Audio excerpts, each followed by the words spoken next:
BHU में admission तो मिल गया पर हॉस्टल नहीं मिला तो क्या फ़ायदा। हर साल हज़ारों लड़कियों का सपना वही रुक जाता है जब पेरेंट्स से कहते हैं बिना हॉस्टल के मैं अपनी बेटियों को बाहर नहीं भेज सकता।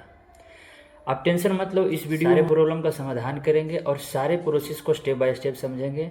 कैसे हॉस्टल अलॉट होता है, क्या क्या डॉक्यूमेंट रिक्वायर्ड है और सारी प्रोसेस। नमस्कार, मैं आदर्श कुमार स्वागत करता हूँ अपने यूट्यूब चैनल नमो बीएचयू पे। तो आज के वीडियो में हम सारी चीज़ें समझेंगे स्टेप बाय स्टेप। आइए चलते हैं तो स्टेप बाय स्टेप समझते हैं। सबसे पहले कि कहाँ कहाँ हॉस्टल में आपको एडमिशन मिलेगा। डीवीपीजी कॉलेज, आर्य महिला कॉलेज, बसंत कॉलेज और बीएचयू सेंट्रल कैंपस यानी कि मेन कैंपस। ठीक है। हॉस्टल फॉर्म कब आता है? जब आपका सीयूटी का रिजल्ट आ जाएगा, बीएचयू का काउंसलिंग फॉर्म फिलअप हो जाएगा, कट ऑफ वगैरह आ जाएगा, यानी कि बीएचयू में आपका एडमिशन फिक्स हो जाएगा। उसके बाद क्या आता है, कॉलेज का फॉर्म आता है। और एक ज़रूरी बात, जब आप बीएचयू में काउंसलिंग कर रहे होंगे तो उसमें एक ऑप्शन आता है कि आपको हॉस्टल चाहिए या नहीं चाहिए। तो उसमें आपको टिक कर देना है कि हॉस्टल हमें चाहिए, तभी आप क्या कर सकते हैं, हॉस्टल के लिए एलिजिबल हो पाएंगे। दूसरा बात कि सारे कॉलेज का डेट अलग अलग होता है, किसी में पहले एडमिशन हो जाता है हॉस्टल में तो किसी का बाद में। आपको क्या करना है, अपडेटेड रहना है कि किसका फॉर्म कब आ रहा है। ठीक है। दूसरा है कि क्राइटेरिया क्या है। सबसे पहला है कि आपको बीएचयू का स्कोर कार्ड डिफाइन करता है कि आपको हॉस्टल मिलेगा कि नहीं मिलेगा। दूसरा बात ये है कि डिस्टेंस डिफाइन करता है, यानी कि घर से जितना डिस्टेंस आपका बीएचयू का रहेगा उतना ज़्यादा आपका प्रोबेबिलिटी है कि आपको हॉस्टल मिलेगा। कहने का मतलब ये है कि आप अगर आप बनारस लोकल हैं तो आपको हॉस्टल अलॉट नहीं की जाएगी, दूर वाले को क्या करेगा, हॉस्टल अलॉट की जाएगी। और कैटेगरी रिजर्वेशन बहुत बड़ा फैक्टर है आपको हॉस्टल अलॉट करने के लिए। ठीक है। हॉस्टल का रूल्स रेगुलेशन क्या है गर्ल्स के लिए, तो लगभग सभी हॉस्टल का ये सेम रहता है कि 7 से 8 बजे तक आपको एंट्री टाइमिंग है। मेस सभी के लिए कंपलसरी है।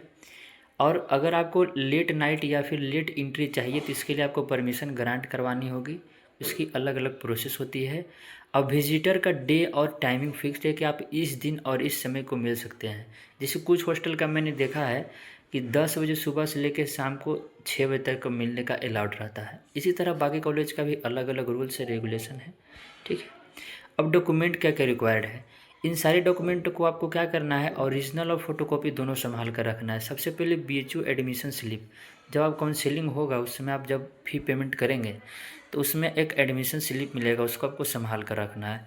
दूसरा डॉक्यूमेंट आपको आधार कार्ड, आपका खुद का आधार कार्ड, आपके पेरेंट्स का आधार कार्ड, मम्मी पापा का आधार कार्ड, 10th का मार्कशीट, 12 का marksheet, category certificate, OBC, EWS और भी जो आपका कास्ट है उसका सर्टिफिकेट अगर होता है तो उसे क्या करना है, संभाल कर रखना है।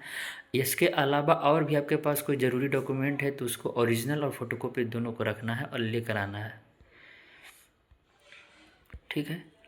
इसके बाद अब हम कंपेरिजन देख लेते हैं कि डीएवी, आर्या और बीसीडब्ल्यू में किस में जाएं। देखिए हॉस्टल सारे अच्छे हैं, बस ये है कि थोड़ा थोड़ा डिफरेंस आ जाता है और मैं इस पर एक लॉन्ग वीडियो ज़रूर लाने वाला हूँ। इसलिए आप चैनल को सब्सक्राइब कर ले ताकि हर एक अपडेट को बीएचयू से जुड़े आपको क्या कर सके, मिल सके। ठीक है। तो डीएवी पीजी कॉलेज सेंट्रल है, स्ट्रिक्ट रूल्स है, फ्रेंडली क्राउड है आर्या पीजी कॉलेज, और ब्यूटीफुल कैंपस का आनंद लेना है तो बीसीडब्ल्यू ही बेस्ट है। आई होप हमारा वीडियो आपको काफ़ी पसंद आया होगा।